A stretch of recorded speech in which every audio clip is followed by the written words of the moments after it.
Hello दोस्तों, नमस्कार। स्वागत है आपका हमारे YouTube चैनल शिक्षा यस में। हम आपका अपना साथी। इस क्लास में हम आप लोगों के लिए लेकर के आए हैं ज्योग्राफी की हमारी क्लास चल रही है, क्योंकि हम लोगों ने पढ़ना शुरू कर दिया। अब आप लोग हंसी उसी मत, है ना। तो ज्योग्राफी की ये हमारी क्लास है और ज्योग्राफी की हमारी सेकंड क्लास होगी, क्योंकि पहले क्लास में हमने ज्योग्राफी के, वैसे तो अभी तक हम अगर देखें तो 2 से 3 वीडियो हमने ज्योग्राफी का अपलोड कर रखा है। एक में हमने सिर्फ और सिर्फ परिचय किया था, वैसे ही ज्योग्राफी क्या है, जनक वगैरह के बारे में हल्की फुल्की बातें कर रखी थी। फिर दूसरा हमने ज्योग्राफी का जो एनसीईआरटी क्लास 11th है, भौतिक भूगोल के मूल सिद्धांत, उस टॉपिक से उस बुक्स से हमने पहले टॉपिक को कवर किया, जिसमें था कि भूगोल का परिचय या कुछ इस तरीके से भूगोल के सिद्धांत। तो हमने उस टॉपिक को पढ़ा है। आज हम लोग पढ़ने वाले हैं, आज हमारा एनसीईआरटी का दूसरा टॉपिक होगा origin and development of earth.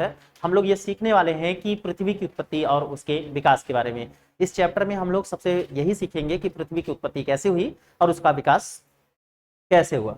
ये काफी इंटरेस्टिंग कहानी है, काफी मजेदार भी होगा। और हम लोग जो अभी तक यूट्यूब एनसीईआरटी में, क्योंकि आप लोगों के पास एनसीईआरटी होगा, तो अगर उस बुक्स में देखेंगे तो एनसीईआरटी में बहुत थोड़ी थोड़ी बातें लिखी गई हैं। जैसे बहुत सारे लोगों की परिकल्पनाएं हैं, संकल्पनाएं हैं कि उन्होंने क्या कहना शुरू किया, क्या नहीं कहा। तो उन सब सारी चीजों के बारे में, जैसे अगर हम लोग नाम ले तो कांट का नाम ले सकते हैं, इमैनुअल कांट का नाम ले सकते हैं। इमैनुअल कांट साहब का बस एनसीईआरटी में अगर आप देखेंगे तो उसमें सिर्फ और सिर्फ इतना ही लिखा गया है कि इन्होंने पृथ्वी की उत्पत्ति के संदर्भ में अपनी एक संकल्पना दी थी। लेकिन किसने सबसे पहले पृथ्वी की उत्पत्ति के संदर्भ में अपनी संकल्पना दी थी, कौन सा ऐसा वैज्ञानिक था, कौन से ऐसे खगोल शास्त्री हैं जिन्होंने सबसे पहले सर्वप्रथम पृथ्वी की संकल्पना दी थी, पृथ्वी की उत्पत्ति के बारे में सर्वप्रथम एक मान्य संकल्पना दी थी, इसके बारे में एनसीईआरटी में कुछ नहीं लिखा गया है। फिर वही बहुत सारी संकल्पनाएं तो दी गई हैं, बहुत सारे लोगों के बारे में लिखा गया है, लेकिन बहुत थोड़ा थोड़ा करके लिखा गया है।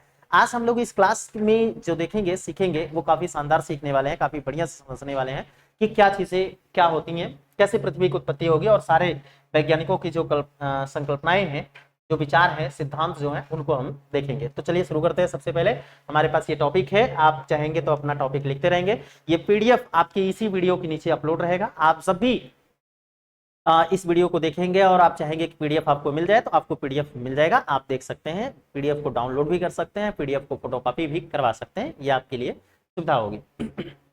तो चलिए सबसे पहले हम लोग शुरू करते हैं। यहाँ पर हमारा टॉपिक नंबर 2 है पृथ्वी की उत्पत्ति एवं विकास। ये एनसीईआरटी बुक्स है, क्लास 11th की है, भौतिक भूगोल के मूल सिद्धांत।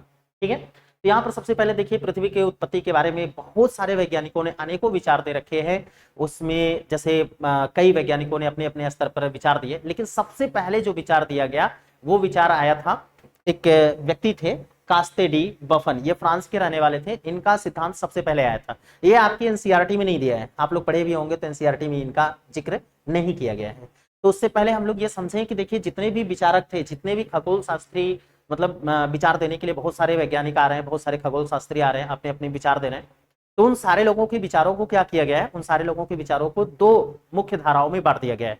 यानी उनके विचारों के आधार पर, उनके द्वारा जो दिया गया विचार था, जिसके आधार पर पृथ्वी की उत्पत्ति हुई, उसको 2 भागों में बांट दिया गया है। कैसे, हम लोग इसको समझने का प्रयास करते हैं। एक विचारधारा ये कहती है कि पृथ्वी की जो उत्पत्ति हुई है वो, है ना, एक विचारधारा। तो चलिए यहीं से हम लोग इसको क्या कर लेते हैं, यहां से देख लेते हैं। तो एक विचारधारा ये कहती है कि पृथ्वी की जो उत्पत्ति हुई है ना, यहां पर देखें, एक विचारधारा ये कहता है कि पृथ्वी की उत्पत्ति जो हुई है, ऐसे ब्रह्मांड में एक ही पिंड है, ये पिंड हम मान सकते हैं कि ये पिंड है। एक विचारधारा ये कहती है कि एक ही पिंड से पूरे के पूरे ग्रहों का निर्माण हुआ है, ऐसे बहुत सारे ग्रह बने हैं, ऐसे बहुत सारे ग्रह बने हैं। तो एक तो विचारधारा ये कहती है। दूसरी विचारधारा ये कहती है कि नहीं, ब्रह्मांड में 2 पिंड पहले से थे, 2 तारे पहले से थे। ये 2 विचारधाराएं हो गई, 2 पिंड 2 तारे पहले से थे, और इन दोनों की मदद से विभिन्न ग्रहों की उत्पत्ति हुई है, ऐसे बहुत सारे ग्रह बने हुए हैं। तो इस आधार पर जो लोग कहते हैं कि 2 विचारधाराएं थी, उन्हें हम क्या कहते हैं, द्वैतवाद सिद्धांत ना, उन्हें हम क्या बोलते हैं, द्वैतवाद सिद्धांत। इसको हम द्वैतवाद सिद्धांत कहते हैं, और इनको हम क्या कहते हैं, अद्वैतवाद सिद्धांत। द्वैतवाद सिद्धांत, अद्वैतवाद। अब वादवादी जो भी लिखा होगा, तो ऐसे कई विचारक हैं, यानी इनके विचारों के आधार पर इनको 2 भागों में बांट दिया गया। इसमें सबसे पहले एक वैज्ञानिक आते हैं, अगर हम लोग बात करें तो कास्ते दी बफन। इन्होंने सबसे पहले अपना विचार दिया था, आप यहाँ पर देख सकते हैं, हम लोग यहाँ पर देख सकते हैं, कास्ते दी बफन ने क्या किया था, सबसे पहले पृथ्वी की उत्पत्ति के संबंध में अपने विचार दिए थे। और इन्होंने क्या विचार दिया है ये हम लोग यहाँ से समझ सकते हैं। देखिए इन्होंने ये विचार दिया था कि भाई, इनके विचार से तो हम ये समझ सकते हैं कि ये द्वैतवाद है या अद्वैतवाद है। देखिए इनका क्या है कि इन्होंने संकल्पना दी, आप कास्ते दी बफन के बारे में कह सकते हैं कि यहाँ पर देखिए इन्होंने क्या किया था। सबसे पहले आपसे यही पूछा जाता है, वैसे अगर हम वनडे एग्जाम की तैयारी करते हैं तब पूछ लेगा, या फिर कभी कभी हम पीटी एग्जाम की तैयारी करते हैं, प्री एग्जाम के लिए हमसे कभी कभी ऐसे क्वेश्चन पूछे जा सकते हैं, तो हम ये ध्यान में रखेंगे। इन्होंने अपना सिद्धांत कब दिया था, 1749 में। इंपॉर्टेंट इसलिए हो जाता है कि भाई सबसे पहली बार ये घटना हुई थी। सबसे पहली बार यह घटना होने का मतलब कि सबसे पहली बार पृथ्वी की उत्पत्ति के बारे में एक मान्य सिद्धांत देने वाले कौन थे, कास्ते दी बफन। इस आधार पर यह थोड़ा सा इंपॉर्टेंट हो जाता है। अब मेरी समझ में आ रही है। हाँ, सर्वप्रथम किसने दिया था, तो कास्ते डी बफन ने दिया था। ये फ्रांस के रहने वाले थे, तो फ्रांस जरूरी नहीं याद रखें, 1749 में। इन्होंने क्या कहा था, इन्होंने सर्वप्रथम तर्कपूर्ण जो अपनी मतलब परिकल्पना दी थी, इसमें इन्होंने बताया था कि भाई एक विशालकाय धूमकेतु था और यही धूमकेतु सूर्य से टकराया और जिसके कारण अत्यधिक मात्रा में पदार्थों का उत्सर्जन हुआ, पदार्थ टूट करके निकले और उसी से ग्रहों का निर्माण हो गया। तो ये बताइए कि इस बात को समझ करके कि इन्होंने कहा कि एक विशालकाय धूमकेतु था और एक इधर सूर्य था, और वो विशालकाय धूमकेतु क्या कर गया, सूर्य से टकरा गया, और टकराने के कारण उससे क्या हो गया, उससे अनेक, है ना, उससे अनेक प्रकार के पदार्थ निकले और उस पदार्थ से फिर क्या हो गया, विभिन्न प्रकार के ग्रहों का निर्माण हो गया। बात मेरी समझ में आ रही है। तो जब उससे विभिन्न प्रकार के ग्रहों का निर्माण हो गया, तो ये क्या है, द्वैतवाद सिद्धांत या अद्वैतवाद सिद्धांत, किसमें आएगा, आप लोग मुझे बता सकते हैं, ये द्वैतवाद होगा या अद्वैतवाद। फोन आ गया, मैं बात कर लेता हूं तब तक।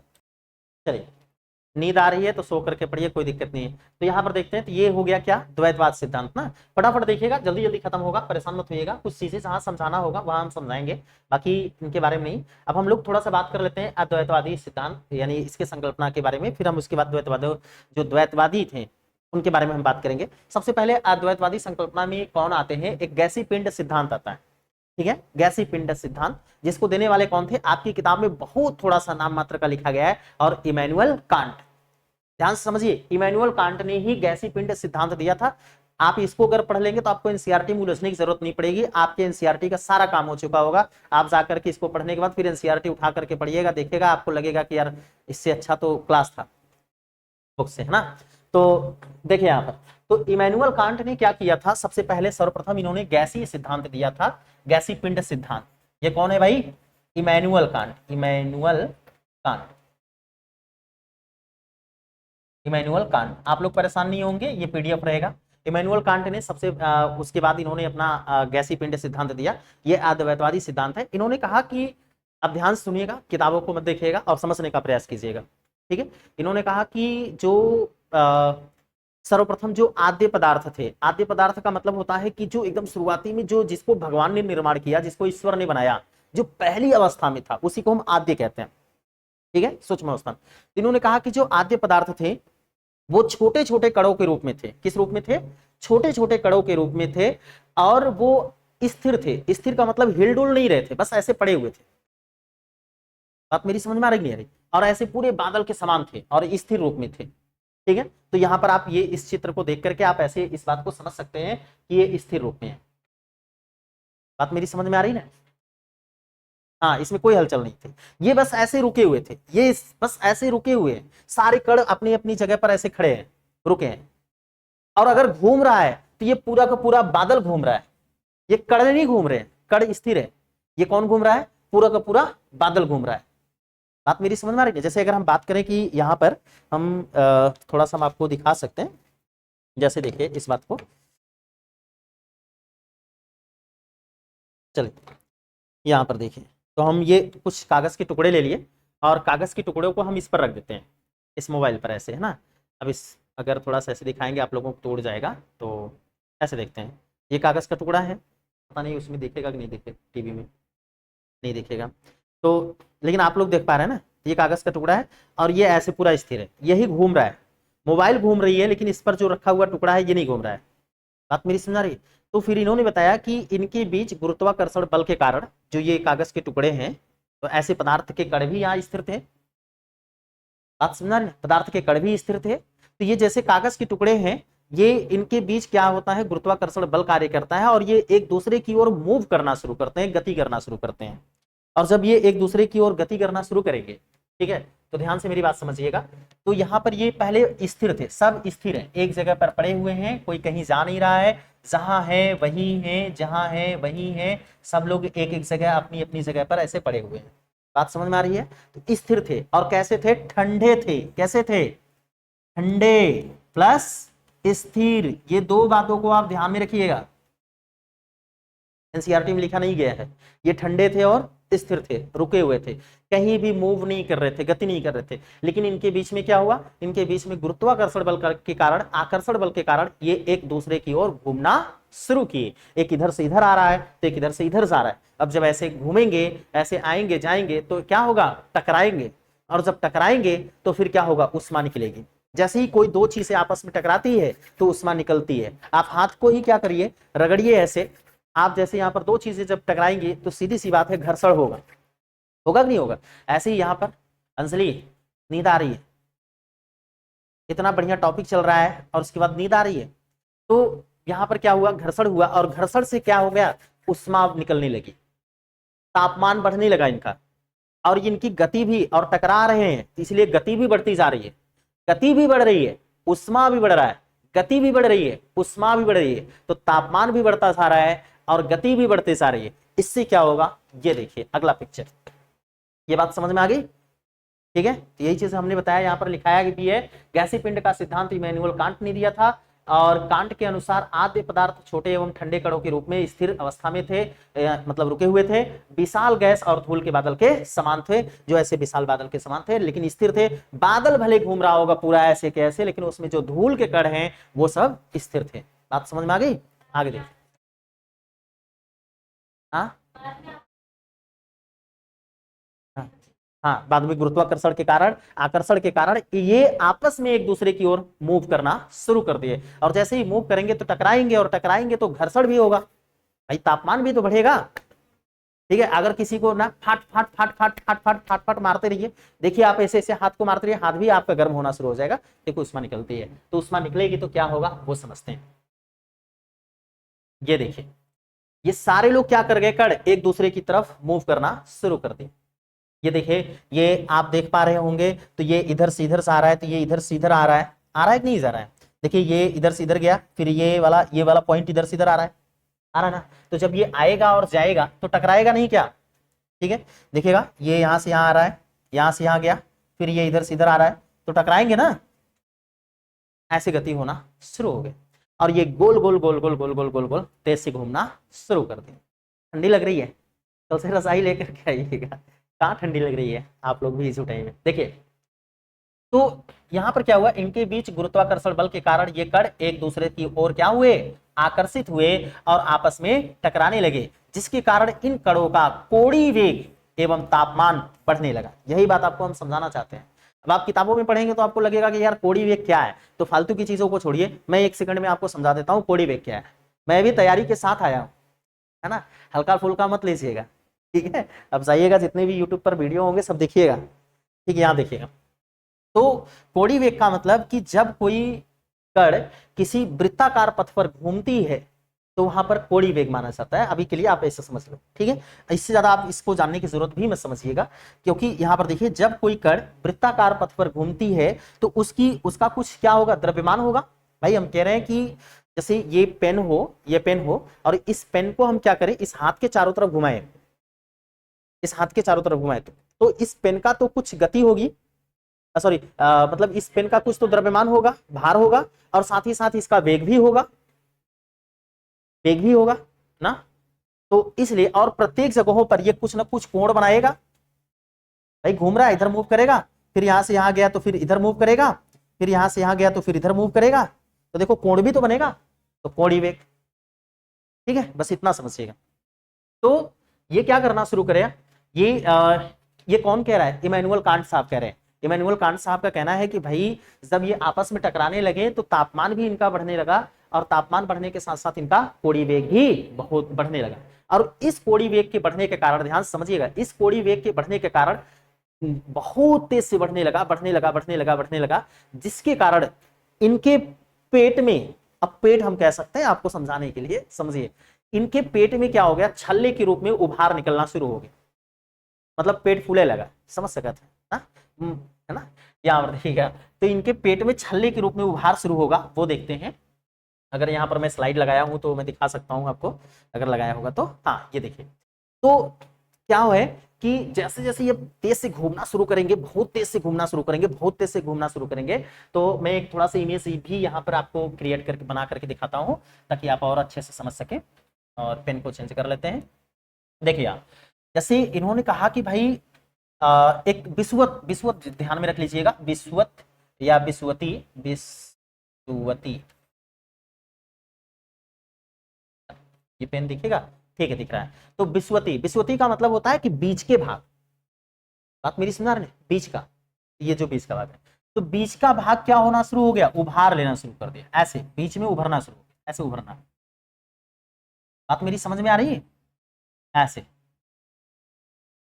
इसको आप ऐसे समझिएगा, मैं ये पिंड मान लेता हूं, ये बादल का है, बादल है, इसके बीच में ऐसे उभरने लगा, ठीक है, किनारे इधर नहीं, इधर नहीं, बीच, विषुवती। आपकी एनसीईआरटी की किताब में लिखा है विषुवती, तो उससे कंफ्यूजन मत पालिएगा। विषुवती का मतलब होता है कि जब भी किसी चीज का मुख्य बीच का भाग, जो बीच की रेखा, काल्पनिक रेखा, जो उस वस्तु को दो बराबर भागों में बांट दे, उसे हम विषुवत रेखा कहते हैं, इसीलिए पृथ्वी पर विषुवत रेखा माना गया है, ठीक है। तो विषुवती भाग में क्या हो गया, उभार होना शुरू हो जाएगा, ठीक है।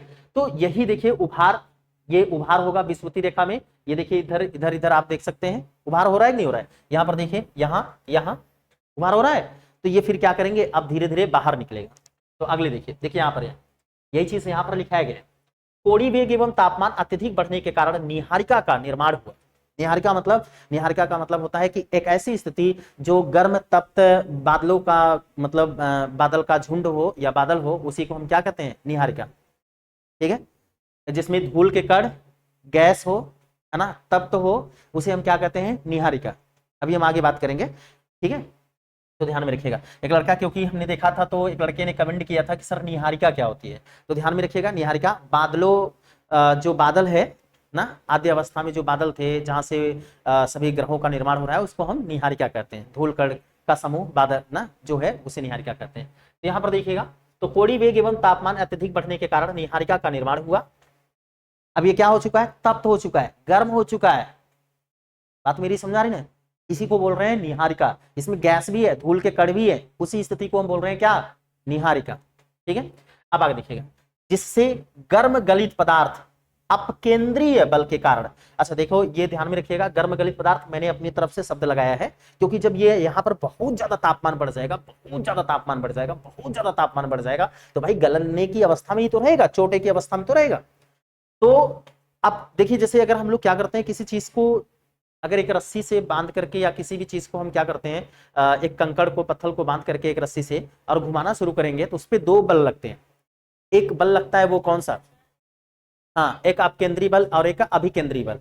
तो अपकेंद्री बल और अभिकेंद्री बल, जो हम अपकेंद्री बल की बात करते हैं, अपकेंद्रीय बल, ये फिजिक्स का कॉन्सेप्ट है थोड़ा सा, अपकेंद्रीय बल।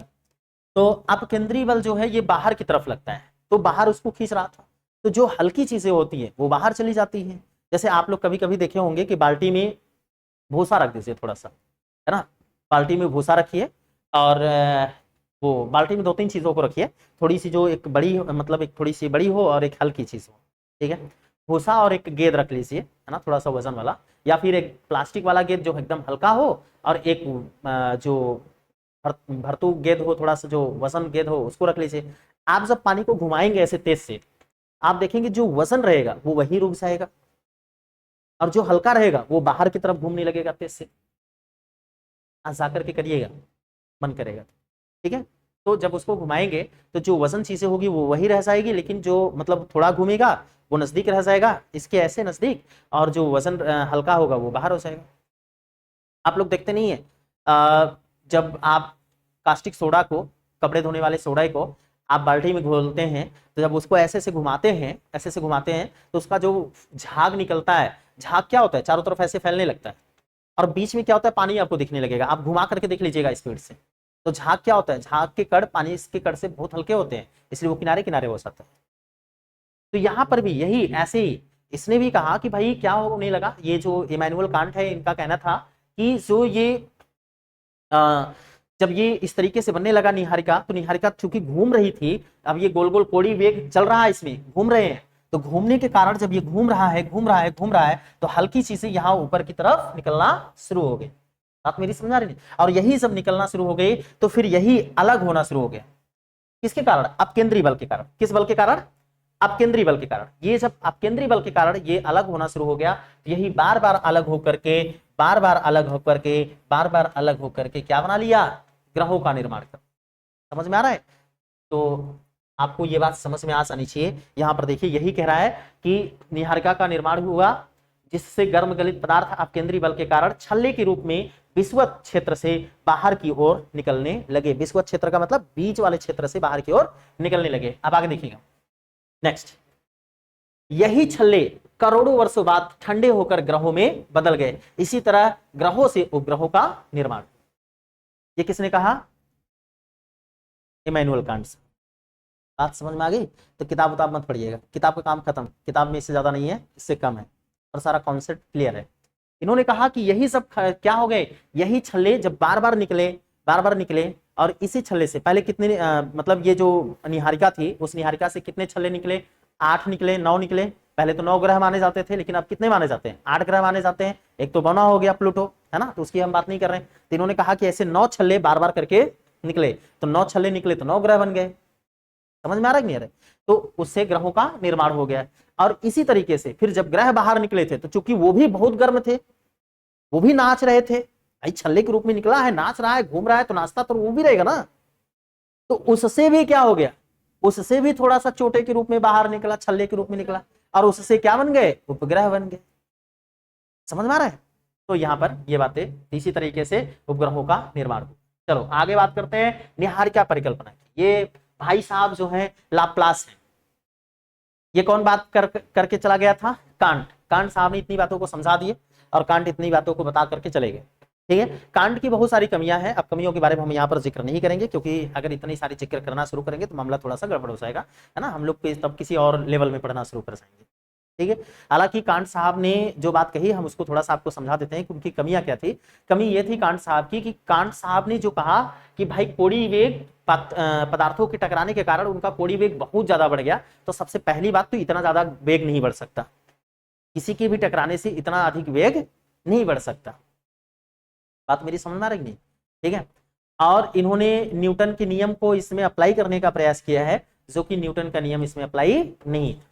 तो इन्होंने न्यूटन के गलत नियमों का अप्लाई करना इसमें शुरुआत कर दी। तो ये सब चीजें आप टेंशन मत लीजिएगा, आप लोग पीटी के लिए तैयारी कर रहे हैं, मेंस के लिए तैयारी कर रहे हैं, तो आपको ये चीजें समझनी है। बात मेरी समझ आ रही है? और आपको इतनी चीजें हमने बता दिया। आगे देखिएगा, हम निहारिका परिकल्पना की बात करते हैं, जिसको नेबुलर हाइपोथेसिस कहते हैं। हाइपोथेसिस मींस होता है परिकल्पना, और नेबुलर मींस निहारिका। हम इनकी बात करते हैं। ये देने वाले कांट साथ हैं। इन्होंने कहा कि यार ना, जो ये लाप्लास थे, लाप्लास ने ये कहा कि जो ये कांट बता करके गया है इमैनुअल कांट, वो गलत बताया। इन्होंने क्या किया, जो इमैनुअल कांट बताए थे उन्हीं का संशोधित रूप ये लेकर के आ रहे हैं। ठीक है, संशोधन कर रहे हैं, उनके नियमों में संशोधन कर रहे हैं। इन्होंने कहा कि नहीं नहीं, जो इसने बताया था, किसने? कांट, इमैनुअल कांट बताए थे, वो बात गलत है। दरअसल पदार्थ ठंडे रूप में नहीं थे और स्थिर अवस्था में नहीं थे। इसने बताया कि पदार्थ ठंडे नहीं थे और स्थिर भी नहीं थे। इसने बताया कि पदार्थ गतिमान थे और गर्म पहले से ही थे। और इमैनुअल कांट ने क्या कहा था? ठंडे थे और रुके हुए थे। लाप्लास क्या कह रहा है? नहीं, ठंडे नहीं थे, ये बहुत ज्यादा तप्त थे, बहुत ज्यादा गर्म थे ना, बहुत ज्यादा गर्म थे, और फिर क्या थे? गतिशील भी थे। इमैनुअल कांट क्या कह रहे थे? कि ठंडे थे और गतिशील नहीं थे, रुके हुए थे। दोनों में समझ में आ रहा है? हाँ, कंफ्यूज मत होइए। दिस इमेज, है ना, credit by Meta AI. Okay, this image credit by Meta AI. In this video many images, ना, many images created by Meta AI. Okay, यानी मेरे कहने का मतलब है कि यहाँ पर मैंने बहुत सारे इमेजेस को लगाया है और जिनको मैंने कहाँ से लाया है, जिनको मैंने कहाँ से क्रिएट किया है, मेटा एआई से। ठीक है, तो इसका क्रेडिट जाता है मेटा एआई को ना, इमेजेस को। चलो यहाँ देखते हैं, समझ में आ गया। तो यहाँ पर इन्होंने कहा कि भाई देखो, अब इनकी बात तो समझ में आ गई ना, पढ़ लेते हैं, वही चीज लिखा गया है। देखो यहाँ पर क्या है, लाप्लास ने कांट के सिद्धांतों में संशोधन करते हुए निहारिका परिकल्पना के सिद्धांत को दिया। इसके अनुसार ब्रह्मांड में आद्य पदार्थ, आद्य मतलब वही जो मैंने बताया था, बहुत छोटे छोटे, पहले से छोटे कण जो थे, पहली बार की अवस्था की बात कर रहे हैं। आद्य पदार्थ पहले से ही क्या थे, पहले से ही एक विशाल तप्त एवं परिभ्रमणशील गैसीय बादल के रूप में थे। ये पहले से ही गैसीय बादल के रूप में थे, तप्त थे, वो भी गैसीय बादल के रूप में थे, ये भी गैसीय बादल के रूप में था, लेकिन वो स्थिर अवस्था में था कांट का, इमैनुअल कांट का, और ठंडे थे। यहाँ पर तप्त है, बहुत ज्यादा गर्म है ना, जल रहा है, और फिर क्या है, परिभ्रमणशील है। आगे है जिसे निहारिका कहा जाता है, इन्होंने भी वही बात की। आगे है, यह निहारिका अपनी धुरी पर बड़ी तीव्र गति से घूर्णन कर रही थी और धीरे धीरे ठंडी होकर सिकुड़ने लगी। हाँ हाँ हाँ, उनका साहब का क्या था, इमैनुअल कांट साहब का था कि पहले ठंडा था, फिर गर्म हुआ, और गर्म से फिर ना छल्ले के रूप में बाहर निकल रहा है। लेकिन इनका क्या था, इनका यह है कि पहले गर्म था और घूम रहा था पहले से ही, उनका पहले ठंडा था फिर बाद में घूमना शुरू किया, इनका पहले से ही घूम रहा था, और घूमते घूमते फिर धीरे धीरे ये सिकुड़ने लगा, और सिकुड़ते हुए ये क्या हो गया, इनका आयतन कम हो गया। जब सिकुड़ेगा तो आयतन कम हो जाएगा ना, सीधी सी बात है। इनका ज्यादा सही लग रहा है, अभी देखेंगे आगे, है ना, अभी बहुत सारे लोगों का देखेंगे। ठीक है ठीक है, देखते हैं। तो इन्होंने कहा कि भाई घूर्णन बड़ी तेज से वो निहारिका घूम रही थी, यहाँ पर आप देख सकते हो, ये पूरा है बादलों का समूह, ये घूम रहा था बहुत तेज से, और जैसे ये बहुत तेज से घूम रहा था, लेकिन आगे चल करके ये ठंडी होने लगी, और ठंडी होने के कारण धीरे धीरे धीरे धीरे इसमें क्या हो गया, ठंडी हो रही थी ये बादल, जो निहारिका थी, ठंडा होना शुरू हुआ, और ठंडा होते होते जैसे ही ठंडा होना शुरू हुआ, तो फिर इसमें क्या हुआ कि इसमें सिकुड़न आने लगा। भाई गर्म था, किसी भी, आप जानते हैं साइंस का नियम, कोई चीज गर्म होती है तो फैलाव होता है, लेकिन जब सिकुड़न होता है, ठंडी होगी तो फिर सिकुड़ेगी, और सिकुड़ेगी तो उसका आयतन कम हो जाएगा। तो यहाँ पर भी आयतन क्या हो गया, कम होने लगा। और जब आयतन कम होने लगा तो यहाँ पर देखिएगा, ध्यान से समझिएगा, अब इनका कॉन्सेप्ट क्या है ना, इनके कॉन्सेप्ट को समझते हैं। ठंडी कहाँ लग रही है, आप लोग अभी बहुत, हाँ जैसे आप लोग सिकुड़ रहे हैं वैसे ये भी सिकुड़ने लगा। ठीक है, तो आप चीज, आप सोचो एक बात, आप लोग मुझे, आ, जैसे मैं एक बोलूं कि एक बहुत बड़ी चीज हो और वो घूमे, तो उसको घूमने में ज्यादा समय लगेगा, सही बात है। लेकिन अगर एक कोई छोटी चीज हो और उसको घुमाए, तो उसको घूमने में कम समय लगेगा, तीव्र गति से घूमेगा। नहीं समझ में आ रहा है। अगर मैं कहूं कि आपको ना ये कूलर दे दूं घुमाने के लिए, है ना, और एक छोटा सा कूलर दे दूं घुमाने के लिए, तो बड़ा वाला कूलर घुमाने में थोड़ा टाइम लगेगा, छोटा वाला कूलर नाच जाए इसे। हाँ, तो यहां पर ये बात आई लाप्लास के नियम के अनुसार, कि इनकी बात ये थी कि भाई जब ये घूमना शुरू हुआ, तो ठंडी, मतलब जब निहारिका घूम रही थी घूम रही थी घूम रही थी बहुत तीव्र गति से, और घूमते घूमते धीरे धीरे धीरे धीरे ये फिर ठंडी होना शुरू हुई, और जब ठंडी होना शुरू हुआ तो इसका आयतन कम हो गया, लेकिन घूर्णन गति क्या हो गई, बढ़ गई। भाई घूम, जो चक्कर था, जो घूम रहा था, वो और तीव्र गति से घूमेगा, क्योंकि पहले बहुत बड़ा था तो घूमने में टाइम लगता था, लेकिन अब क्या होगा, अब और जल्दी जल्दी घूमेगा क्योंकि छोटा हो गया। समझ में आया, अब देखिए, हाँ बोलिए, बोलिए, आने का फायदा तो यही है आप लोगों को। हाँ हाँ,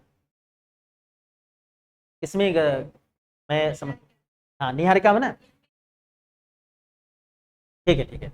आपके कहने का मतलब है कि निहारिका जब घूम रही थी तो गर्म थी, और गर्म थी तो उसमें क्या होना चाहिए था कि गतिशीलता ज्यादा है। देखो, जब हम किसी चीज को गर्म करते हैं तो उसके अणु जो है प्रसारित रूप में ऐसे ऐसे जाते हैं, लेकिन ये आप ऐसे एक एक अणु को मत देखिए ना, आप ये देखिए कि सारे अणु एक बादल के रूप में है, और वो पूरा का पूरा बादल ऐसे है, और ये पूरा घूम रहा है ऐसे, समझ में आ रहा है, और इसके कण भी इसमें घूम रहे हैं, समझ में आ रहा है इसी में। अब जब इसका आयतन कम हो गया, छोटा हो गया, तो ये और जल्दी जल्दी नाचेगा। आप दरअसल ये सोच रही हैं, आप विज्ञान के क्लास 9th के एनसीईआरटी में लिखा गया है कि जब हम किसी वस्तु को गर्म करते हैं तो उसमें पदार्थों के कणों की गति बढ़ जाती है। तो आप ये सोच रहे होंगे कि आप इसमें एक कण को सोच रही हैं, आप एक कण को ऐसे ऐसे मत सोचिए, आप ये सोचिए कि ये पूरा, पूरे की बात हो रही है, पूरे इमेज की बात हो रही है। तो आप पूरा इमेज जो इतना घूमने में इतना टाइम लगाता एक चक्कर, पूरा इमेज घूमेगा तो यहां से लेकर के यहां तक घूमेगा एक चक्कर, लेकिन अगर ये छोटा हो गया तो यहीं से यहीं घूमेगा, तो थोड़ा जल्दी जल्दी घूमेगा। समझ में आ रहा है? तो गति बढ़ गई। समझ में आया? चलो आगे देखते हैं। अब यहां पर क्या हो गया कि ठंडी होकर सिकुड़ने लगी। अब सिकुड़ने से क्या होगा, देखिए जो अभी हमने समझाया वो होगा। क्या होगा? सिकुड़ने के कारण इसका आयतन कम होने लगा, परंतु इस निहारिका की घूर्णन गति बढ़ने लगी। समझ में आ गया? वही चीज जो समझाया। परिणाम स्वरूप अब केंद्रीय बल का मान बढ़कर ज्यादा हो जाएगा। सही बात है भाई, जब ज्यादा घूमेगा तेज, जैसे एक रस्सी से आप ऐसे बांध करके इस एक रस्सी से कंकड़ को बांध करके घुमाइए, धीरे धीरे घुमाएंगे तो बाहर की तरफ कम बल लगेगा, तेजी से घुमाएंगे तो वो और टाइट होता जाएगा। नहीं होता है क्या? जैसे ऐसे ऐसे धीरे धीरे घुमाइएगा कोनो चीज के, ऐसे घुमाते रहेंगे, इसे छोड़ देंगे तो थोड़ी क्या दूरी जाके गिर जाए, लेकिन ऐसे तेजी से घुमावे लगवा और ऐसे छोड़े लगवा तो डर रहे बहुत दूर तक जाएगा। किसका? हाँ तो है इधर देखिए, चाहे भार अधिक होगा वो तो उतना ही रहेगा ना, वो पूरे की बात अगर आप करेंगे तो उतना ही रहेगा ना, कहाँ जाएगा, उसी में है ना। इसीलिए कहे थे आप लोग अभी अधूरा पढ़े हैं, अब पूरी कहानी होगी। वास्तविकता तो कहानी करना, कहानी अब पूरी होगी सच में। ठीक है, इधर देखिए, समझते हैं इसमें। तो सिकुड़ने के कारण इसका आयतन क्या हो गया, कम होने लगा, परंतु इस निहारिका की घूर्णन गति बढ़ने लगी। और जब घूर्णन गति बढ़ जाएगी तो क्या होगा, परिणाम स्वरूप अब केंद्रीय बल का मान बढ़कर गुरुत्वाकर्षण के बराबर और अधिक हो गया। सही बात है। यानी कहने का मतलब है, आप ऐसे समझिए ना, जैसे ऐसे समझिए, मैं एक बच्चे को पकड़ लूं और ऐसे तेज से घुमाऊं, ऐसे पकड़े रहूं और घुमाऊं ऐसे, पहले तो धीरे धीरे घुमाएंगे तो ऐसे पकड़े रहेंगे, ऐसे घुमाते रहेंगे, लेकिन अगर हम तेज से घुमाना शुरू कर दें, बहुत तेज से घुमाना शुरू कर दें, तो हो सकता है कि उसका बाहर जो अब केंद्रीय बल लग रहा है बाहर की तरफ, वो ज्यादा हो जाए और वो हमारे हाथ से छूट जाए। यहां पर भी वही हुआ, जब ये गोल गोल घूम रहा था तो जो बाहर का बल था, अपकेंद्री बल लग रहा था, उस बल का मान क्या हो गया, ज्यादा हो गया। समझ में आया? और जब उस बल का मान ज्यादा हो गया तो यहां से भी छल्ले बाहर निकलना शुरू हो गए। समझ नहीं आया? कोई दिक्कत? भाई गोल गोल घूम रहा था, आयतन छोटा हुआ तो और तेज से घूमना शुरू कर दिया, और तेज से घूमना शुरू करेगा तो बाहर की तरफ जितना तेज कोई पिंड घूमेगा उतना ज्यादा बाहर की तरफ बल लगेगा। अब केंद्रीय बल का मान बढ़ता जाएगा। यहाँ यही ये समझाने का प्रयास कर रहे हैं कि भाई अब केंद्रीय बल का मान बढ़ा और बढ़ करके इतना ज्यादा हो गया कि इनके बीच लगने वाले गुरुत्वाकर्षण से भी ज्यादा हो गया, और इस वजह से क्या हो गया कि छल्ले के रूप में फिर से क्या होगा, छल्ला बाहर निकलेगा, और फिर वही छल्ले से फिर कई छल्ले बाहर निकलेंगे, और धीरे धीरे क्या होगा, विभिन्न प्रकार के ग्रहों का निर्माण होगा। आइए पढ़ करके देखते हैं। यहाँ पर देखिए, तो हमने यहां तक पढ़ा था कि अब केंद्रीय बल का मान बढ़कर गुरुत्वाकर्षण के बराबर और अधिक हो गया। इसके कारण निहारिका की विषुवत, फिर से वही बात है, शब्द है विषुवत, विषुवत का मतलब बीच वाले भाग से, ठीक है, विषुवत रेखा पर कुछ पदार्थ छल्ले के रूप में उभार ली और फिर बाहर निकल गए। ठीक है, आगे देखिए, यहां पर आप देख सकते हैं ये पूरा का पूरा ऐसे पदार्थ है। आप देख रहे हैं, this image credited by Meta AI. Okay, ऐसा इसलिए है क्योंकि मैं इसका अगर नाम नहीं लूंगा तो हो सकता है कि मेरे पर कॉपीराइटर्स है, तो I do not want to copyright on my YouTube channels. Okay, so मैं नहीं चाहता हूं कि मेरे यूट्यूब चैनल पर क्या है, कॉपीराइट है, तो ध्यान में रखिएगा। तो यहाँ पर आप देख सकते हैं कि ये जो पूरा का पूरा इमेज है, ये निहारिका थी ऐसे ना, निहारिका थी। अब ये तेज से घूमना शुरू कर रही है, तो देखिए ये छल्ले के रूप में बाहर निकल रहे हैं, ये छल्ले के रूप में बाहर निकल रहे हैं, और यही बाहर निकल करके फिर क्या होगा, अलग हो जाएगा। समझ में आ रहा है? आगे देखिएगा, यही छल्ला धीरे धीरे निहारिका से दूर चला गया और कई छोटे छल्लों में विभाजित हो गया, जो बाद में ठंडे होकर ग्रहों, उपग्रहों और अन्य खगोलीय पिंडों में विकसित हो गए। निहारिका का बचा हुआ हिस्सा क्या हो गया, सूर्य बन गया। समझ में आया? हाँ हाँ, कौन? हाँ, नहीं नहीं, आप ये समझ रही हैं कि ठंडा हो गया, नहीं नहीं, मेरी बात सुनिए, आप ये समझ रही हैं कि जो अभी हमने थोड़ी देर पहले ये समझाया कि निहारिका ठंडी होने लगी, ठंडी होने लगी थी, तो ठंडी हो नहीं गई थी। जो मैं इस इमेज में आपको समझाने का प्रयास किया आप लोगों को, आप लोग दरअसल एक चीज को आप लोग सोच रहे हैं, हमने कहा निहारिका ठंडी होने लगी, तो ठंडी पूर्णतः ठंडी नहीं हुई थी, थोड़ी मात्रा में जो दूर के कण थे वो ठंडे होकर के पास में आने लगे, लेकिन अंदर तो गर्म ही है पूरा का पूरा। समझ में आ रहा है, और उतना भी ठंडा नहीं है। हाँ बोलिए। हाँ हाँ हाँ, तो बाद में ठंडी। हाँ, इधर देखिए। नहीं नहीं, यहाँ पर कहने का मतलब है, आप ये सोच रही हैं कि दरअसल पहले आप इस निहारिका को समझिए। कहने का मतलब है कि जो निहारिका इतनी दूर तक फैली हुई थी, बहुत दूर तक ऐसे फैली हुई थी, तो जो धूल के कण इधर हैं, जो धूल के कण इधर हैं, बहुत दूर दूर तक हैं धूल के कण, वो ठंडे होंगे, वो ठंडे होंगे। बीच का थोड़ी ना ठंडा हो जाएगा तुरंत। समझ में आ रहा है? आप क्या कर रही हैं, आप सोच रही हैं कि पूरा का पूरा निहारिका ठंडा हो जाए, पूरा का पूरा निहारिका ना ठंडा हो जाए, है ना? नहीं नहीं, एक साथ नहीं। ठीक है, जो दूर के रहेंगे वो कड़ ठंडे होंगे पहले ना। बादल के रूप में था तो एक कड़ यहाँ, एक कड़ यहाँ, एक कड़ यहाँ, एक कड़ यहाँ, ऐसे है ना, सब मूव कर रहे हैं, तो जो दूर के हैं वो ठंडे होंगे, जो पास के हैं वो कम ठंडे होंगे। ठीक है, तो नजदीक आ गए। अब निहारिका, निहारिका में बात कर रहा हूँ, एक बच्ची का नाम है निहारिका, अच्छा 11 में पढ़ती है। वो वीडियो देखेगी तो कहेगी सर कि सर जी देखा, हमके निहारिकवा निहारिकवा कह रहे थे। चलिए, समझ में आया? हाँ, ये बात आपको कॉन्सेप्ट समझ में आना चाहिए कि भाई दूर दूर थे ना, तो जो दूर के कण है वो ठंडे हो रहे हैं, और वो पास आ रहे, पास आ रहे। ठीक है, तो फिर से ये तीव्र गति से तो घूम ही रहा था, अंदर भी जमाव था ही, गर्म था ही, तो फिर ये तीव्र गति से घूम रहा था, तो फिर वो छल्ले के रूप में फिर बाहर निकलने लगे, उस निहारिका के ऊपर ऐसे दिखने लगे, बीच भाग पर। ठीक है, और बीच भाग पर दिखने लगे, फिर वही अलग हो गए। तो यहाँ पर देखिएगा, यही छल्ला धीरे धीरे निहारिकाओं से दूर चला गया। आप देख सकते हैं कि ये छल्ला है, धीरे धीरे निहारिका से दूर चला जाएगा, और इसी छल्ले से फिर क्या होगा, बहुत सारे ग्रहों का निर्माण होगा। यही छल्ला फिर टूटेगा, फिर टूटेगा, ऐसे ग्रह और उपग्रह का निर्माण होता चला जाएगा। समझ में आया? तो इनके बारे में हमने दो संकल्पनाओं को देखा, जिन्होंने काफी शानदार प्रदर्शन किया बेचारों ने। एक इमैनुअल कांट और दूसरा लाप्लास। आपकी किताब में है, अब आप किताब को पढ़िएगा नहीं, आपको जरूरत होगी तो मैं पीडीएफ भेज दूंगा, या आप पीडीएफ यूट्यूब से डाउनलोड कर लीजिएगा। ठीक है, पढ़िएगा इसको। और वैसे भी अब पढ़ने उड़ने की जरूरत थोड़ी पड़ेगी इसको। ठीक है, काम हो गया, हो गया। आगे देखते हैं द्वैतवादी संकल्पना।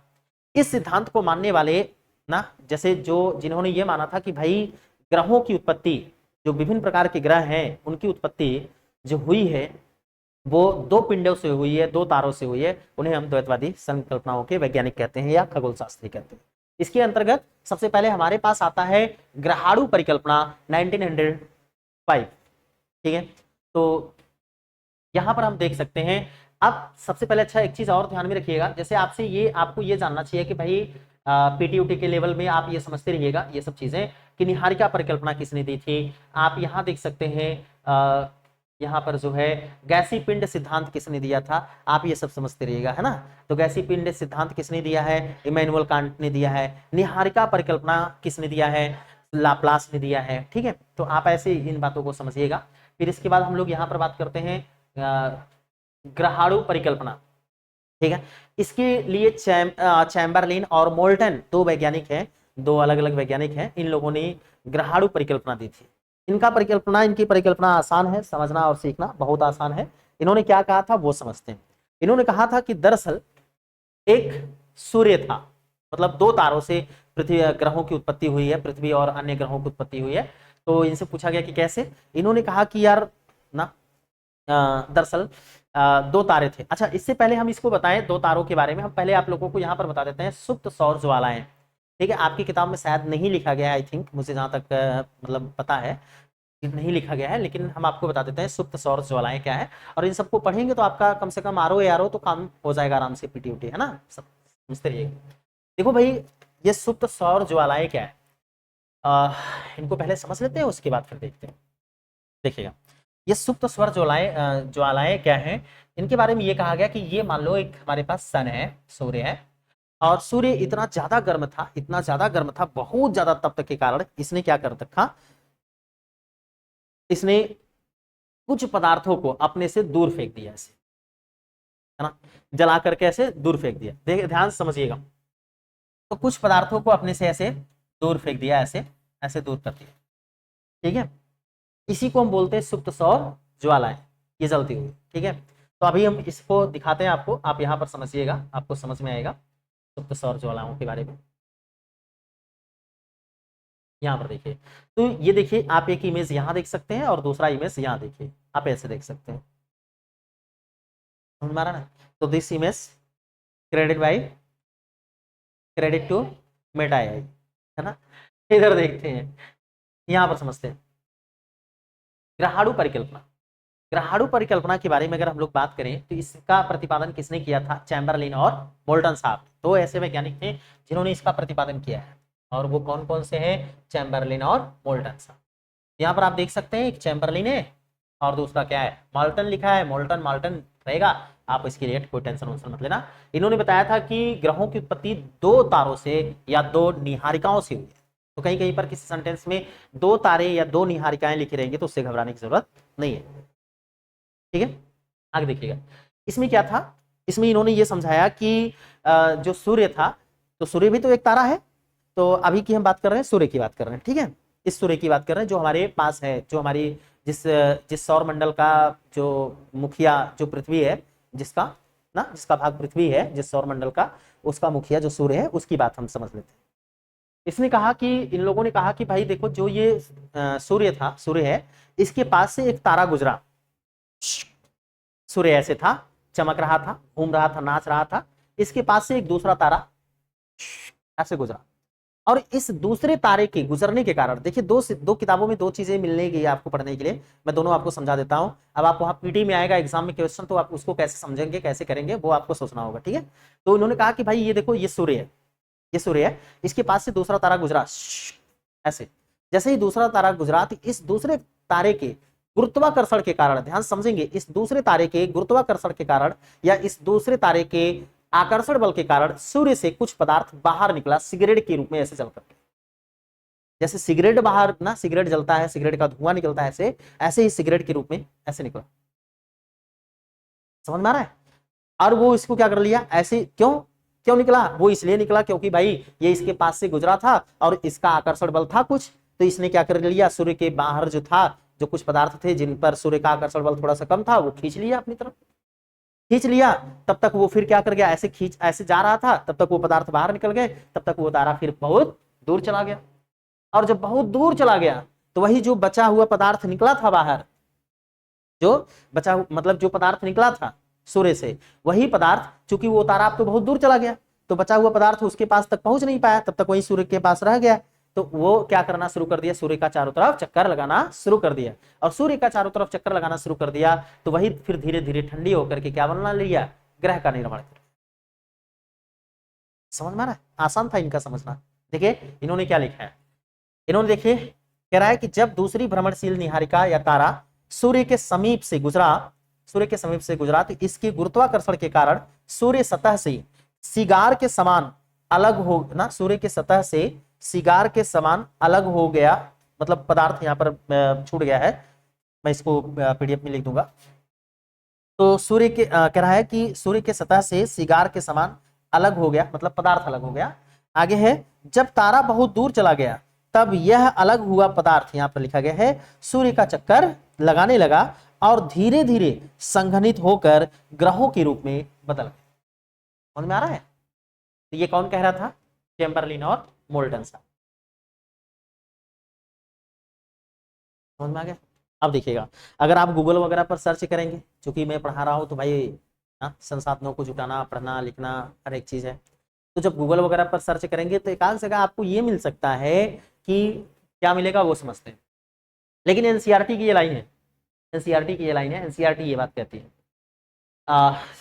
चैम्बर वो क्या है कि इसमें एक कई कई किताबों में आप देखेंगे या गूगल पर आप देख सकते हैं, तो आपको ये मिल सकता है कि जब ये जो दूसरा तारा गुजर रहा था, तो जो सिगार के रूप में निकल करके गया था, वही जा करके दूसरे तारे के चारों तरफ चक्कर लगाना शुरू कर दिया। तो ऐसे कंफ्यूज नहीं होंगे, मेन आप बात ये ध्यान में रखेंगे कि जब दूसरा तारा सूर्य के समीप से गुजरा, तो सिगार के रूप में ये जो जल रहा था, ये बाहर निकला, और यही निकल करके फिर ये तारा बहुत दूर चला गया, और ये जो पदार्थ निकला हुआ था, ये फिर सूर्य का चारों तरफ चक्कर लगाना शुरू कर दिया, और फिर यही संघनित होकर के ठंडी होकर के, चूंकि सूर्य से थोड़ा दूर आ गया है, तो तापमान इसका कम हो जाएगा, स्वाभाविक सी बात है। तापमान थोड़ा सा कम हो गया, तो ये फिर धीरे धीरे धीरे धीरे, अच्छा कोई भी चीज ठंडी होती है तो सबसे पहले ऊपर से ठंडी होती है, मानते हैं ना इस बात को, कोई भी चीज पहले ठंडी होती है तो सबसे पहले ऊपर से ठंडी होती है। तो ये जब सूर्य चला गया यहाँ पर, तो ये क्या हो गए, जितने भी पदार्थ है, तारा चला गया, तो जितने भी पदार्थ थे वो धीरे धीरे ठंडे होकर के संघनित होने लगे, और संघनित होकर के फिर क्या कर लिए, ग्रहों का निर्माण कर लिए। ऊपर से ठंडी होती है इसलिए पृथ्वी आज ऊपर से ठंडी है और अंदर गर्म है, ऐसा इनका मानना था। बात मेरी समझ आ रही है? देखो भाई, और अच्छा, ये सुप्त सौर ज्वालाएं समझ में आया? सुप्त सौर ज्वालाओं का मतलब है कि सूर्य ने क्या कर रखा था भाई, तापमान अधिक होने के कारण इसने पहले ही क्या कर रखा था, अपने से दूर कुछ पदार्थों को फेंक दिया था। समझ में आ रहा है? तो अपने से दूर कुछ पदार्थों को फेंका था तो दूसरा तारा आया, फिर ऐसे से घूमने लगा, या तो दो दो। समझ में आ रहा है? ठीक है, आगे देखते हैं।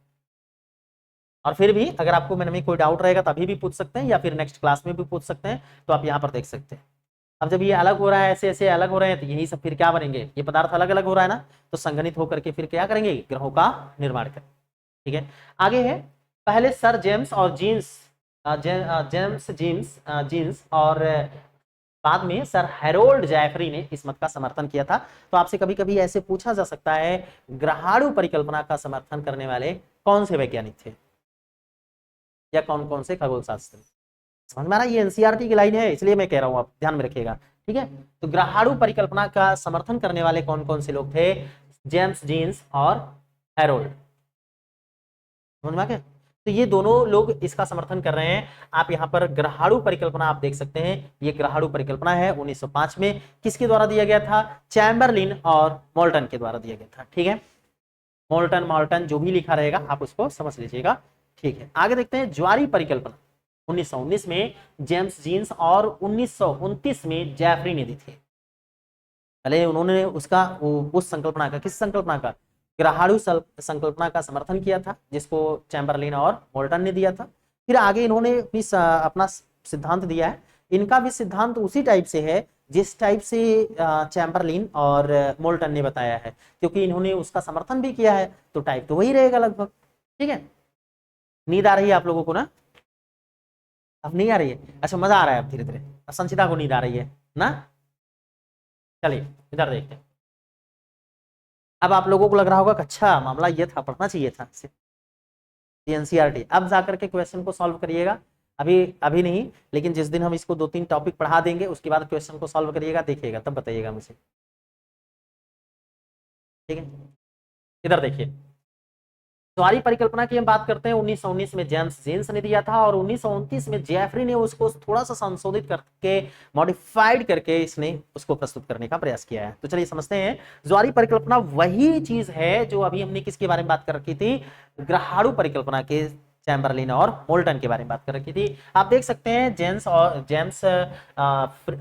और जेफरीज, वही नाम है ये, जेम्स जीन्स और जेफरीज। ठीक है, वो जेफरी नाम हो सकता है, मैं जानबूझ करके एक जगह जेफरीज लिखा, एक जगह जेफरीज लिखा और एक जगह जेफरी लिखा, इसलिए क्योंकि कहीं कहीं किताबों में लिखा गया जेफरीज और कहीं जेफरी और कहीं कहीं पर लिखा गया जेफरीज, तो मैंने इसलिए जानबूझ करके दोनों नाम को लिख दिया कि ताकि आपको कभी मिले तो आप कंफ्यूज। हाँ, तो इसलिए इधर देखिएगा, तो जेम्स और जेफरीज ने इस परिकल्पना का प्रतिपादन किया था। इसके अनुसार सूर्य मूल रूप से एक गैसीय पिंड था। सूर्य क्या था? गैसीय पिंड था जिसमें हाइड्रोजन हीलियम गैस थे। ठीक है, साथ में लिखा हूं तो लिखा हूं, नहीं लिखा हूं तो कोई बात नहीं। ठीक है, अच्छा देखते हैं। तो सूर्य क्या था? एक गैसीय पिंड था, जो गैस का पिंड था, सब गैस था ऐसे चारों तरफ। अब गैस है तो उसमें कण होंगे, और गैस होगा तो चिपका भी तो नहीं रहेगा ना, मतलब भले ही गैस रहेगा लेकिन वो इतनी दूर में रहेगा, पूरा गैस के कण ऐसे ऐसे घूमते रहेंगे। ठीक है, देखिएगा, गैसीय पिंड था। जब एक विशालकाय तारा सूर्य के काफी निकट से गुजरा, वही कॉन्सेप्ट है ग्रहाणु परिकल्पना वाला, गुजरा तो उसके गुरुत्वाकर्षण के कारण सूर्य की सतह से कहीं कहीं ज्वारों का जन्म हुआ। समझ में आ रहा है? ज्वारों का जन्म हुआ मतलब उद्गार हुआ, जैसे ज्वार और भाटा आप जानते हो ना, तो ज्वार और भाटा का मतलब उठना, ज्वार, उठना क्या हो गया? ज्वार। तो जब जैसे एक विशालकाय तारा, आप ऐसे समझिएगा, हाँ ये तो ठीक है, जब एक विशालकाय तारा इस सूर्य के पास से गुजरा, चलिए हम यहां पर बना देते हैं, ये विशालकाय तारा जब सूर्य के पास से गुजरा तो सूर्य से क्या हो गया? ज्वार का उभार हो। ये ज्वार, आप लोग जानते हैं कि जब ज्वार और भाटा आता है पृथ्वी पर, तो पृथ्वी से पानी का ऊपर उठना ज्वार कहलाता है, जबकि पानी का नीचे गिरना भाटा कहलाता है। तो यहाँ पर ज्वार आ रहा है, क्यों? क्योंकि इसके गुरुत्वाकर्षण, वो शब्द लिखा है, बस शब्दों का ही गेम है। तो जब ये एक बड़ा सा विशालकाय तारा इसके पास से गुजरा तो इस सूर्य से क्या हुआ? ज्वार उठा, और यही ज्वार क्या होगा? अलग होकर के क्या करेगा? ग्रहों का निर्माण करेगा। देखिए तो गुरु यहाँ पर है, जब एक विशालकाय तारा सूर्य के काफी निकट से गुजरा तो उसके गुरुत्वाकर्षण के कारण सूर्य की सतह से कहीं ज्वारों का, कहीं हमने लिख दिया गलत है, कई ज्वारों का होना चाहिए, है ना, तो ये मिस्टेक है, मैं बना दूंगा। चलिए पीडीएफ फर्स्ट बार बना रहे हैं, ये आने वाले समय में किताब के रूप में भी इसको मैं पब्लिश कराने का प्रयास करूंगा, ठीक है, आगे देखिएगा, मतलब किताब के तो रूप में रहेगा। तो कई ज्वारों का जन्म हुआ और कुछ ज्वार सूर्य से अलग हो गए, वही बात है, ठीक है, अलग हो गए। यही अलग हुआ पदार्थ सूर्य की परिक्रमा प्रारंभ कर दी तथा सूर्य एवं तारे से पैदा द्विध्रुवीय बल के प्रभाव में एक फूले हुए सिगार का रूप ग्रहण कर लिया। आप लोग यहां पर देख सकते हो कि जब ये तारा, हम इसको यहां बना सकते हैं विशालकाय, जब ये इसके पास से गुजरा, ये विशालकाय है, जब ये इसके पास था तो इसके पास ज्वार का उभार हुआ, ये और दूर चला जाएगा, जब ये और दूर जाएगा तो ये जो उभार है ऐसे ऐसे बढ़ता चला गया, फूले हुए ना, मतलब इसी तरीके से आपको यहाँ पर कह रहा है फूले हुए सिगार के रूप में होना शुरू हो गया। समझ में आ रहा है?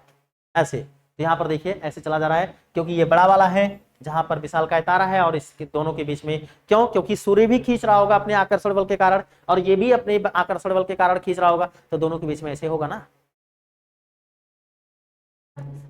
हाँ कॉन्सेप्ट वही समझ, हाँ थोड़ा बहुत, हाँ थोड़ा बहुत बस अंतर कर रहे हैं, बाकी सारी चीजों को वही समझा रहे हैं, ठीक है।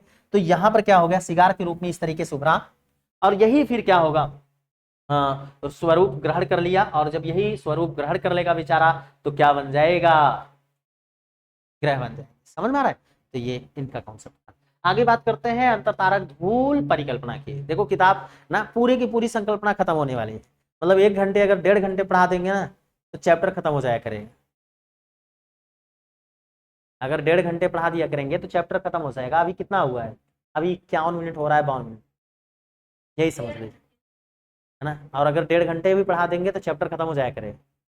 क्यों? वो इसलिए क्योंकि इसमें बकैती तो होती नहीं है, इसमें सिर्फ और सिर्फ पढ़ाई, क्योंकि वीडियो बाकी बात है ना, ठीक है। इधर देखिए आगे, अंतरतारक धूल धूल परिकल्पना, इसको देने वाले कौन थे, इसको देने वाले एक रशियन वैज्ञानिक थे, है ना, रशियन वैज्ञानिक थे, स्मिट करके, ठीक है। ये कौन है, स्मिट है, ऑटो स्मिट है, आप इनको देख सकते हैं। इन्होंने इस परिकल्पना को दिया था और इनकी परिकल्पना आपको ज्यादा तर्कसंगत लगने लगेगी, है ना, इनकी परिकल्पना ज्यादा तर्कसंगत लगेगी कि इन्होंने पृथ्वी की उत्पत्ति या अन्य ग्रहों की उत्पत्ति कैसे होता है, समझते हैं इनको। देखिए इन्होंने कहा कि भाई वही कि जो ये है क्या बोलते हैं इसको, जो ब्रह्मांड था वो ब्रह्मांड में जो है वो धूल कण भरे हुए थे। ये कौन समझाने का प्रयास कर रहा है, ऑटो स्मिट कर रहे हैं, ये रशियन वैज्ञानिक है, ध्यान में रखेंगे। इन्होंने अंतर तारक धूल परिकल्पना दी। बात समझा रही है? हाँ, ये कभी कभी पीसीएस एग्जाम में मिलान करने के लिए दे देता है, या फिर कहीं मान लीजिए आप एमपी पीसीएस भर रहे हैं, कहीं बिहार पीसीएस भर रहे हैं, तो आपको कम से कम वैज्ञानिक के साथ इनको पता होना चाहिए। बाकी फालतू की चीजों को मत याद रखिए, बस समझिए हम क्या कह रहे हैं, ठीक है। तो इन्होंने क्या किया था, इन्होंने इस परिकल्पना को दिया और इन्होंने कहा कि भाई जो अंतरिक्ष था वो मूल रूप से धूल कणों एवं गैसों से भरा हुआ था। आप यहां पर देख सकते हो, मूल रूप से धूल कणों एवं गैसों से भरा हुआ था। और गैस कौन कौन से थे, हाइड्रोजन, हीलियम, जो हल्के गैस होंगे वही ऊपर रहेंगे सबसे, है ना, भारी गैस तो नीचे रहते हैं, ठीक है। आगे देखिएगा, आगे है ये गैस एवं धूल कण क्या कर गए थे, सूर्य के आकर्षण बल के कारण सूर्य के समीप आने लगे। इनका कहने का मतलब है कि एक तरफ गैस धूल के कण सब अलग हैं और एक तरफ सूर्य। बात मेरी समझ आ रही है? मतलब एक तरफ होने का मतलब है कि एकदम अलग नहीं है, या बीच में ऐसे सूर्य है और उसकी चारों तरफ क्या है, गैस का धूल कण है पूरा। अब सूर्य के आकर्षण बल के कारण ये धीरे धीरे गैस और धूल के कण जो है वो कहाँ आ रहे हैं, सूर्य के समीप आ रहे हैं। समझ में आ रहा है? हाँ, सूर्य के आकर्षण बल के कारण ये क्या कर रहे हैं, सूर्य के समीप आ रहे हैं धीरे धीरे, ठीक है। अब देखिएगा, जैसे ही समीप आएंगे, जो अभी दूर दूर है ऐसे फैला हुआ है, जो दूर दूर है वो आएगा तो पास पास तो क्या होगा, टकराएगा ना, नहीं टकराएगा, टकराएगा, ठीक है। तो यहां पर देखिए यही कि, और जब ये टकराएगा तो किस रूप में बदल जाएगा, एक तस्तरी नुमा, चपटे तस्तरी की नुमा संरचना बना ले। तो यहां पर देखिएगा, यहां बात कर लेते हैं, इसने क्या कहा, सूर्य के आकर्षण बल के कारण सूर्य के समीप आकर उसका चक्कर लगाने लगे। सूर्य के चारों ओर घूमने के कारण ये धूल कण आपस में टकराने लगे, जिससे एक चपटी तस्तरी की आकृति के बादल का निर्माण हुआ। थोड़ा एक चित्र दिखा देते हैं आप लोगों को, है ना। यहाँ से देख लीजिएगा। अरे कहाँ चला गया, मैं इसको बनाया था। अच्छा चलो कोई बात नहीं। अच्छा ये लास्ट पेज है ना। अरे ये पूरा का पूरा खत्म नहीं, चैप्टर नहीं, मतलब दार्शनिकों के जो खगोल शास्त्री थे जिनके विचार थे, ठीक है। हाँ इधर देखिए, वो लग रहा है मैं सेव नहीं किया ना, कुछ और चीज़ें थी मैंने बनाया था लेकिन मैंने उनको सेव नहीं किया, ये मैसेज लगाया था। ठीक है कोई बात नहीं, इधर देखते हैं। तो यहाँ पर क्या है कि जब इन्होंने कहा कि भाई धूल कण आपस में टकराने लगे जिससे एक चपटी तस्तरी की आकृति के बादल का निर्माण हुआ और इनकी गति धीमी होती गई। भाई जब पास पास आ गए हैं, जो पहले गैस के धूल के कण थे बहुत दूर थे तो वो तीव्र गति से घूमते रहे होंगे, जगह ज्यादा था। जैसे अभी हमें क्या करना होगा, हमें दौड़ना होगा, हमें दौड़ना होगा। तो अगर हमें यहाँ से यहाँ दौड़ना हो तो हमारी स्पीड बहुत कम बन पाएगी क्योंकि नजदीक है, लेकिन हमें यहाँ से थोड़ा सा दूर बाहर तक दौड़ना होगा तो हमारी स्पीड थोड़ी सी और बढ़ सकती है। क्यों? क्योंकि स्पीड मिलेगा बनाने के लिए, है ना। अब एक दो कदम स्पीड थोड़ी दिखेगा ना भाई, थोड़ा दूर तक जाएंगे तब व्यक्ति पहले कदम दूसरे कदम तीसरे कदम और स्पीड में करता चला जाता है। ठीक है, तो यहाँ पर भी ये कह रहा है कि जब वो पास पास आ गए तो इनकी स्पीड क्या हो गई, कम हो गई, धीमी हो जाएगी। ठीक है, तो यहाँ पर देखिएगा कह रहा है इनकी गति धीमी हो गई एवं ये एकत्र होकर के क्या कर लिए, बड़े ग्रहों का निर्माण किए तथा शेष असंगठित पदार्थ जो छोड़ और रह गए, जो नहीं जुट पाए, वो क्या कर लिए, उपग्रह में बदल गए। समझ में आया? जो शेष असंगठित पदार्थ थे वो क्या बदल गए, किसमें बदल गए, उपग्रह में बदल गए। और यही क्या था, आप सिम्ट ने दूसरा इनके बात इनके चीजों को देखिए, ऐसा इन्होंने क्यों कहा। इन्होंने कहा कि दरअसल जो भारी कण थे वो सूर्य के समीप आ गए और जो हल्के वाले कण थे वो सूर्य से दूर रह गए। और इसीलिए पृथ्वी, बुध ना, बुध शुक्र पृथ्वी मंगल जो है भारी कणों से बनने के कारण ये पृथ्वी के सूर्य के समीप हैं, इसलिए इनको आंतरिक ग्रह कहते हैं। और वहीं जो बृहस्पति, शनि, अरुण, वरुण जो हैं ये हल्के कणों से बने और इसलिए ये पृथ्वी से दूर रह गए, इसलिए इनको हम बाहरी ग्रह। लॉजिक थोड़ा सा लगा कि भाई ये ना भारी कणों से थे इसलिए पृथ्वी के समीप आ गए। ठीक है, तो यहां पर देखिए यही है, स्मिथ के अनुसार भारी कण, ध्यान में रखिएगा, स्मिथ के अनुसार भारी कण उच्च गुरुत्वाकर्षण के कारण कारण सूर्य के निकट बने रहे। भाई क्योंकि ज्यादा भारी थे, वजन थे, ज्यादा गुरुत्वाकर्षण बल कार्य करेगा तो नजदीक रह गए, और जो हल्के थे उन पर कम काम किया तो वो कहां चले गए, दूर चले गए। समझ में आ रहा है? जैसे अगर आप लोग एक मान लीजिए, इसको समझने के लिए आप एक चीज कर सकते हैं, एक चुंबक ले लीजिए, ठीक है, उस चुंबक पर एक वजन चीज चिपकाइए, मतलब लोहे की छड़ चिपकाइए, और एक उतने ही बड़े, मतलब आकार उतना ही बड़ा रहे, बस हल्का और वजन ज्यादा रहना चाहिए। तो छड़ चिपका दीजिए। आप छड़ को चिपकाएंगे, पास लेकर के आएंगे तो वो ज्यादा तेज से चिपकेगा, लेकिन वही एक ब्लेड लेकर के आइए, पत्ती लेकर के आइए, सेविंग करने वाला ब्लेड जो होता है, आप उसको लेकर के आएंगे तो वो हल्का रहेगा, उसको उखाड़ेंगे जल्दी उखड़ जाता है, उनके बीच कम आकर्षण बल लगेगा। और जो क्या होगा, लोहा होगा, जो छड़ होगा वो ज्यादा लगेगा, वो ज्यादा वजन होगा। समझ में आ रहा है? तो वही चीज स्मिथ भी समझा रहे हैं कि भाई जो भारी कणों से थे वो क्या हो गए, पास आकर के सूर्य के नजदीक आ गए, वो दूर नहीं जा पाए, और जबकि जो हल्के थे वो कहाँ रह गए, दूर रह गए। इसलिए भारी कणों से बने जो मतलब ग्रह थे वो सूर्य के पास रहे। और यही वजह है कि आज हम देखते हैं कि पृथ्वी पर जो है भारी कण है, लेकिन जो बाह्य ग्रह है उस पर मीथेन गैस वैस हल्की हल्की चीजें। इसीलिए आप लोग बात करते होंगे कि अरुण वरुण पर क्या है, मीथेन गैस और इसकी बात चलती है। हाँ समझ में आ रहा है क्यों, क्योंकि वो लोग हल्के हैं, भारी कणों के नहीं बने। यहाँ पर देखिएगा, यहाँ पर भी वही चीज है। यहाँ कह रहा है स्मिथ के अनुसार भारी कण उच्च गुरुत्वाकर्षण के कारण सूर्य के निकट बने रहे, जबकि हल्के कण दूर तक बिखर गए। इस तथ्य की पुष्टि सौर प्रणाली भी करती है, जैसे आंतरिक ग्रह का मतलब जो सूर्य के समीप है, नजदीक है, कौन कौन से, बुध, शुक्र, पृथ्वी और मंगल का निर्माण हुआ। जबकि बाहरी ग्रहों जैसे बृहस्पति, शनि, अरुण, वरुण का निर्माण हल्के तत्वों से होने के कारण, यानी हाइड्रोजन, हीलियम, नाइट्रोजन, मीथेन से हुआ है, इसलिए ये बाहर है। समझ में आ गया? तो इस तरीके से बहुत सारे वैज्ञानिकों ने हमारे ग्रहों के बारे में जानने समझने का प्रयास किया। ग्रहों की उत्पत्ति, पृथ्वी की उत्पत्ति के बारे में विचार चले, लेकिन ये कुछ प्रमुख वैज्ञानिक थे, प्रमुख खगोल शास्त्री थे, जिनके बारे में हम लोगों ने चर्चा की, है ना। इसके बाद हम लोग ये चर्चा करेंगे कि ब्रह्मांड की उत्पत्ति, तारों का निर्माण किस तरीके से, यही तो आपकी किताब में है जमीन के बारे में, लेकिन अगले क्लास में, ठीक है।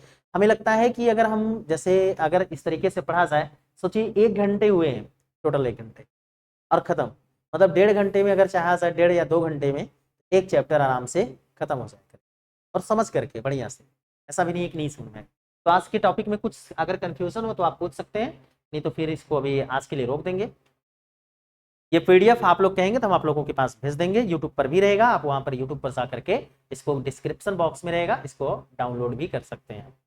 और वैसे तो मुझे नहीं लगता कि अब इसमें कुछ जरूरत है, और अगर जरूरत रहेगी तो वीडियो भी बहुत बड़ी नहीं है, वीडियो छोटी सी है, फटाफट आप इसको बढ़ा करके जल्दी जल्दी किसी भी कॉन्सेप्ट को आप देख सकते हैं।